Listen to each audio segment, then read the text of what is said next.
टांकी समांतर भाव में बसिया दरकार जदि इटा लगे तापर बसई दिया हो तो से टांकी अप डाउन रोचे तलेटा आमर नरम टांकी तो तापर जदि खाला उंचा रहा से धीरे धीरे टांकीर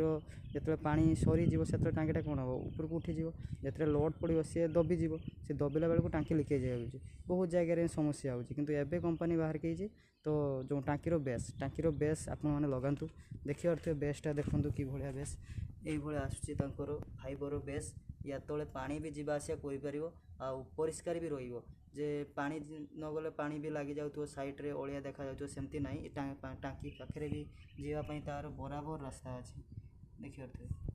बराबर जीवाई रास्ता अच्छे किंतु यहाँ सबुठ भल एवं कंपनी बाहर गई आम तो आशीर्वाद लगेचु किंतु आशीर्वाद टांकीर बेस मिलूना आम तो पाइलुनि बाकी एवं जो बेसटा से हिमगिरी कंपनी आसूँ हिमगिरी कंपनी आपण मैंने विजिट करके नहीं पारे डायरेक्ट ना एटू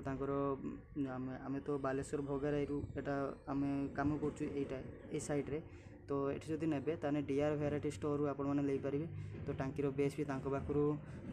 भल सस्तार भी मिल आपण मैंने चाहिए पाखु विजिट करेंगे तो समस्ते आपण मैंने एतिकी करूँ टांकीर इटा कि बेस साहाय्य जो सीमेंटर बेस साहाय्य टांकी इनस्टलेशन करूँ ना दिने ना दिने आपको बहुत प्रोब्लेम हम किंतु जदि बेस साहाय्य बसैबे टांकी ताहले यार लंगजिविटी भी बढ़ो तापर आपणकर जो धर एग्जांपल आप टांकी एवं बसई 2 वर्ष पर आपंकर ये बसबनी अलग जगह बसैबे या उठेकी भी नहीं जापारे उठेकी नहीं कि भी बसई पारे किसी असुविधा ना आउ ये भी भल मजबूत अच्छी बहुत वेट सहब आमको तो कंपनी कहले 2000 लिटर ए आराम से यार लोड कैपेसिटी किंतु एटा 1000 लिटर ए